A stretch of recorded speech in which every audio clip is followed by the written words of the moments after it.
I've been receiving information from my spiritual guides, and it's gonna be a very spectacular month. And if we can understand the concepts I'm gonna share with you here, you're gonna have so much easier time going through that energy. Welcome, beautiful human being, to Queendome Sensible, the podcast where we honor the power within sensitivity in different areas of life. Because sensitivity is beautiful, sexy, and powerful. Let me show you how to make it work for you and elevate your life experience by sharing the lessons, insights, and mind shifts that have led myself and others to transform our sensitivity. My name is Andrea Tamaru, your host, and once unaware of the power within my own sensitivity. So let me show you how I change this. Get comfortable, take a deep inhale, exhale, and let's start this episode. This video that I'm about to share with you, I recorded it for the energy of November, but I hadn't had time to edit it until now. Even though I'm talking about the energy of November, it still has a pretty good information that I find it's going to be useful for what is coming in December and for what is coming to 2025. Because the feeling that I got at the end of November is that 2025 and probably 26 too, we are going to experience a lot of movement. And that movement is referred to the outside, like things that are going to collapse, systems that used to work that won't work any longer. And that will make us also collapse our own systems inside of us. And with that, what happens is our darkness is brought to the surface. So if we do not know how to handle the darkness and understand what it actually means and transform it into something that is useful for us in our life, in our evolution, we will have a hard time. Oh my God, November's energy is beaming. I've been receiving information from my spiritual guides, and it's gonna be a very spectacular month. And if we can understand the concepts I'm gonna share with you here, you're gonna have so much easier time going through that energy. So that's my main intention with this video, that you have an easier time going through the energy of November. So the first piece is gonna be related to what we call darkness. So basically, darkness is when you go into a room and you don't see anything. There might be things in the room, there might not be any things in the room, but you don't know because it's super dark. So if you open the door, go in and start walking in that room, you probably are gonna stumble across stuff and you're gonna hurt your feet, you're gonna get some bruises. So the best thing that we can do when we enter a darkness room is turn on the lights, right? But for that, we gotta know where the turning on off thing for the light is. And that is what's kind of gonna happen throughout November. We're gonna experience a lot of darkness coming up, and it's up to you to turn the lights on or keep them off. And this is so powerful because that means you get to choose. You get to choose if when the darkness shows up, you sit with it and let it tell you what information it has for you, or you actually close your ears, close your eyes, and just go through the month without doing anything about it. We all have light, we all have darkness. The more light you see in someone is because that someone has seen more of their darkness. So the deeper you go into your light, you also go deeper into your darkness. So what you get to see at the end is the combination of both. What you get to see here is what I've gone through. And if you're energetically sensitive, you will sense a different quality. And even if you go back to other videos I have, there is such a huge difference when I see myself, because the place I am right now, it's different from when I recorded those videos. And energetically, you can sense that.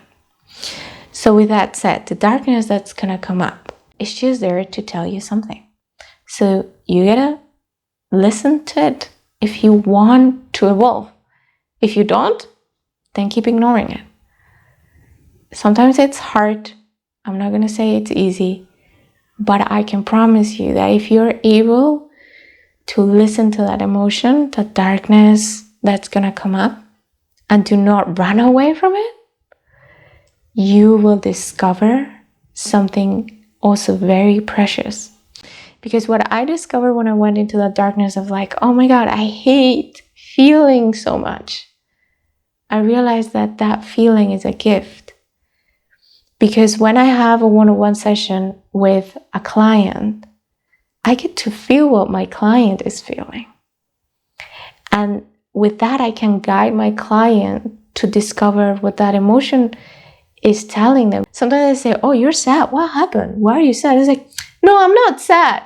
Oh yeah, I feel like there is some sadness. It's because there is a rejection to feel what you're feeling. And there is no shame at all.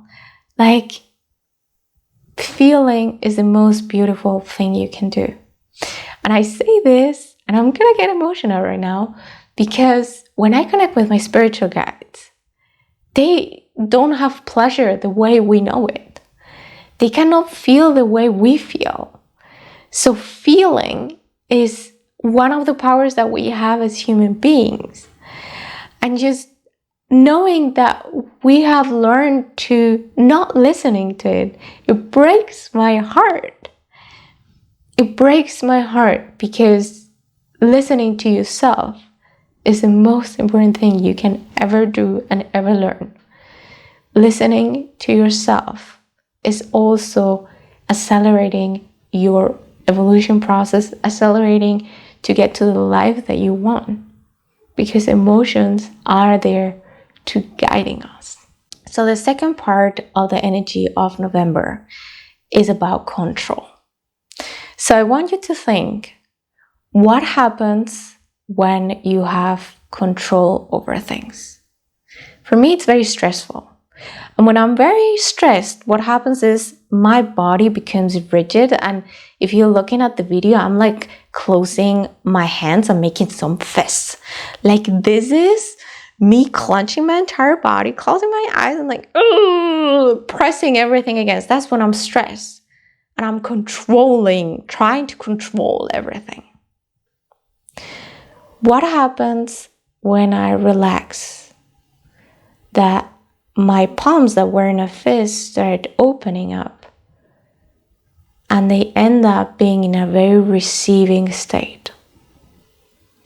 They're also in a place of trust. So control is lack of trust. Of trust that no matter what happens, you will be all right. And this is because we have learned somehow that we can only be all right and in peace and joy and excitement when everything around us is in its supposed to be perfect place. Let me tell you, there is no perfect place where things are supposed to go. You get to decide what the perfect place is. And you can either let the outside control you, or you get to control your inner self. And with that, the outer world has no control over you. And control sometimes has a negative connotation. And it has when we are closing our body, when we're making fists with our hands. Because when something is stressed, is tight, is hard, try to penetrate it with something. Like, try to stick something in something that's just hard. This sounds very sexual. It's not meant in a sexual way, but it's not gonna happen. Like, if you throw an arrow at something that's very, very hard, the arrow is just gonna bounce back and fall to the ground. So the only way an arrow can penetrate something is when that something is soft. So if we want to have magic in our lives, if we want to allow ourselves to be in a relaxed state, we gotta find the trust. Trust in life, in the universe, whatever you believe, but also trust in yourself that no matter what, you will be okay. That if you let go of that thing that is so precious to you, you are okay. Because that will mean the outside is not controlling you inside. You are able to have yourself, have your own back. And I think developing that is one of the most precious and beautiful things. And every time we will have new situations, we gotta boost that confidence in ourselves, because there will be challenges we have never encountered before. And that's when we gotta know that we have been there for ourselves in the previous ones. We're gonna be there for ourselves in this new challenges that are coming our way. And the important part about this of control is like when our happiness and joy is depending on the outside, we're very fragile. Because as soon as peace moves somewhere else, as soon as a peace is not there anymore, our inner peace, joy, whatever, just falls, just breaks. But when we have that inner trust, that inner happiness and joy that comes from us, from also filling our own cup with that, we can be in a hurricane and everything around us can be moving, and we will still be still in the center of the hurricane at peace. Because it's not dependent on the outside, it's rather depending on ourselves and the understanding that we have and the love that we're able to show us no matter what. And this is something I had to practice. I didn't came to this moment to tell you love you no matter what, knowing what that meant. I had to discover what love is for me and how I express it and how I can give that to myself. So I give those questions back to you. What does love mean for you? Because even though you might think that everyone has the same definition of love, ask your partner, ask your family, your friends. They might have different definitions of love. And none of them are wrong. All of them are right because they apply to you. They apply to the person they belong to. So once you know what love is for you, how do you express that love? Some people express it through touch. Some people express it through gifting. And gifts can be material things, or it can be a deep conversation and listening. That's, for example, my favorite way of showing love, is giving my full attention to the person I have in front and like really listening to them, make them feel seen and understood. Sometimes love is also saying tough things. And do not shut up when you know what you gotta do or gotta say is gonna be beneficial for the other person. I usually ask for permission because otherwise it backfires me. As a sensitive human being that feels the emotions of the other person, and if I share it without asking, it backfired me. Maybe because I'm also a mental projector in human design. And if you know a little bit about projectors in human design, we gotta receive an invitation. So if I don't receive it, I ask a question if it's okay that I share something. And if they say no, I'm okay with it. If they say yes, I go ahead and share it. So the other thing is, if there is something going wrong in your life, you say that something is going wrong, okay? And you're not feeling good about it. That's okay. You can feel that way. But how in that moment could you show yourself that you love yourself? And I say that because you can be sad and show yourself love. And when you show yourself love when you're sad, the sadness opens up and it will tell you what it actually has there to share with you. So it's not about punishing the sadness, because then the sadness closes up and gets super hard and there is nothing that we can do to penetrate the sadness and extract the message it has for us. It's rather when we cover it with love and then suddenly it relaxes, it opens up, and we are able to get the information that we need. So having external control in order to have internal well-being, that is fragile. Have internal understanding. I don't like to call it control because I don't think you ever get control. Like, I don't want you to control your emotions. I don't want you to control your thoughts. I want you to see what your thoughts are so you can rewire them. And I want you to feel your emotions, the full range, because that will lead you to see the information that it carries for you. So it's more than control. I don't want to call it that way. It's just inner awareness, and that you get to be you when you do that. And then no matter what you feel, no matter what you think, everything can be transformed. It's just a matter of seeing it with a different perspective.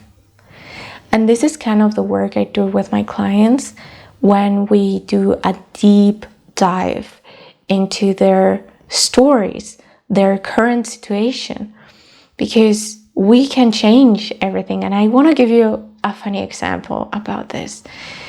I'm Spanish and I live in Germany. So in Spain, we use the bikes, but we don't have bike lanes. So I also grew up in a little town outside of a big city like Madrid. And so we do not have the option of like biking with a lot of cars. Like, it was just, you have a street, you bike. I came here to Germany and the biking is high level here. I love it, but it also comes with challenges. So I remember, so they have bike lanes left and right as if it was a car. Like, it's amazing. I love it. I love that I can move around here with my bike. The thing is, when I came here and I was riding my bike, and then someone from the back will touch their bell and it was sound like ring, ring, ring, ring, I would be thinking, why are you telling me I should get out of the way? I got angry at them because I thought that ringing the bell meant the same thing as whooping in a car. Like, for in Spain, you whoop in a car when it's like, hey, get out of my way, right? It's like, come on, you slow person, just... And I thought ringing the bell in the bike meant the same. It took me a full year to realize that people were not ringing the bell of their bike to tell you that you were slow and you should get out. They were rather ringing the bell to let you know, hey, I'm behind you and I'm gonna take you over. So just know that I might need a little bit more space, or like I'm just a little bit faster than you. When I understood that concept, it's the same ringing bell. What changed was my way of seeing it. Now I don't mind if someone rings a bell. I think, oh, how nice. They're letting me know they're taking me over.